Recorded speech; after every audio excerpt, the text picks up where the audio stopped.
have you ever dated anyone before with a mental illness? Nothing that was diagnosed. Suspected, but no. How did you feel when you found out Trish had anxiety and panic disorder? Well, I mean, I really didn't know what it was, and by the time she told me, I was already kind of taken with her, and she didn't seem crazy to me, so I just thought, okay, well, this doesn't really seem to have an impact in her day-to-day life, so I don't know, I just was accepting it as it was, part of who she was. And Trish, how did you approach Charlie with your anxiety in the beginning? So, Walter, it was our third date, and we were at El Buco, and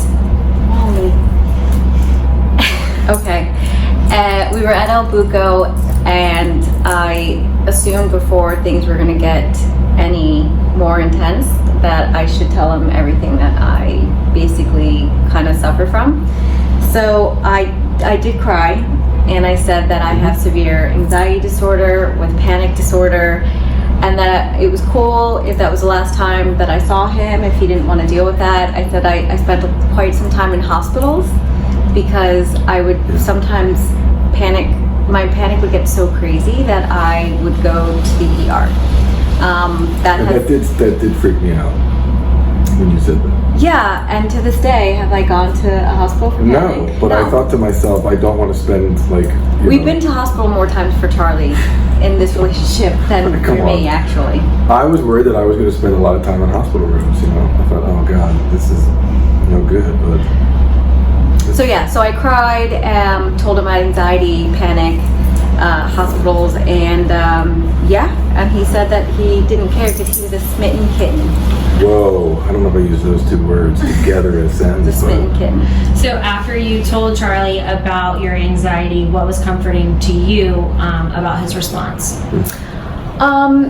He said that he was all in. So, and again, guys sometimes will say whatever they something need at to the moment.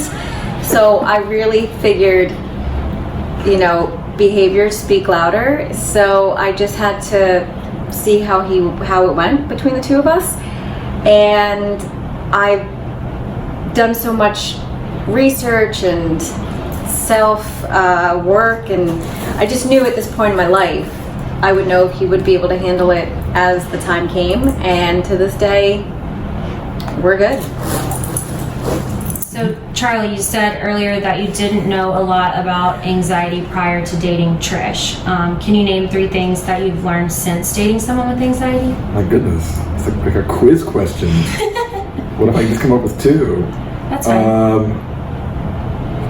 Well, I know now, because Trish is really clear about how she needs to go through a panic attack. And so once she was clear with me about what I need to do, and I had clear instructions, when this happens, leave me alone, just let me know that you're around, don't ask me questions, don't ask me how I'm doing, and it was all easily understandable for me. And so when I did experience that for the first time, I knew what to do, and I just let her be, and it was fine. Trish, what advice would you give people dating with anxiety in terms of letting their partner know? So one of the things I did poorly in my last relationships is that I didn't talk about my anxiety, and when I was anxious I get really irritated, and sometimes to your partner it feels like it's about them, and it's not, it's about me. So I addressed that first. Actually, I think yesterday I addressed it again with him. I said I'm really anxious. And when getting married. But that's not this episode. That's another episode. An episode to come. So future one. When you're irritable, to really let your partner know that you're anxious, so that they don't internalize it and feel like something's wrong with your relationship or with you. So that was helpful. So I call out my anxiety when I'm starting to feel it. I also know what I need to do for myself, and I don't rely on him to get me out of it. So I suggest understanding your triggers, understanding what's soothing, understanding how to be an open communicator with your partner so that they don't feel like they're in the dark and they don't feel like they're responsible to save you. I hate that term, to be saved, because we don't need to be saved from ourselves. We just need to trust ourselves. So that would be my biggest takeaway. You gave me a very clear roadmap of what to do when you have a panic attack. Right. You were very clear, like, Charlie, this is what I want from you.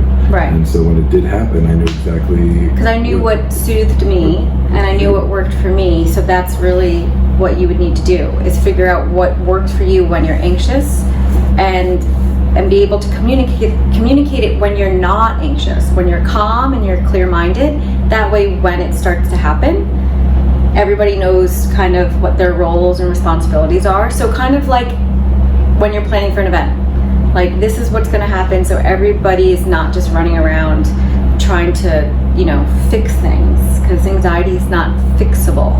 So I don't want a partner to fix me. I'm good the way that I am. I just need my space, and I just need to know that he's there if I need him. But I think it's very important. Like, you can't take it personally if you're the one not anxious, right? Someone saying, leave me alone, or you need to just, give me space. Like, you just have to accept that it's not about you. And it's not really.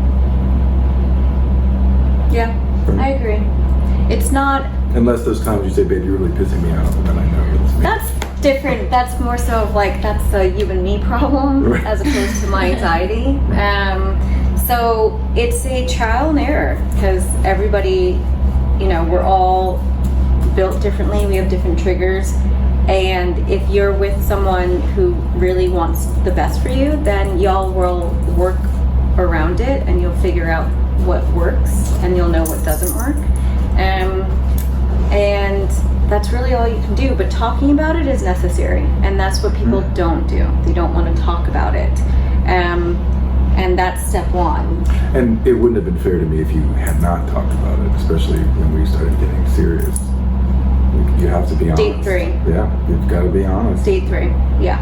And I didn't say anxiety, I said severe anxiety You and did. panic You painted disorder. the worst picture possible. Well, I was, I manage expectations. Yeah, That's what it was. I don't know. There's something about you being honest.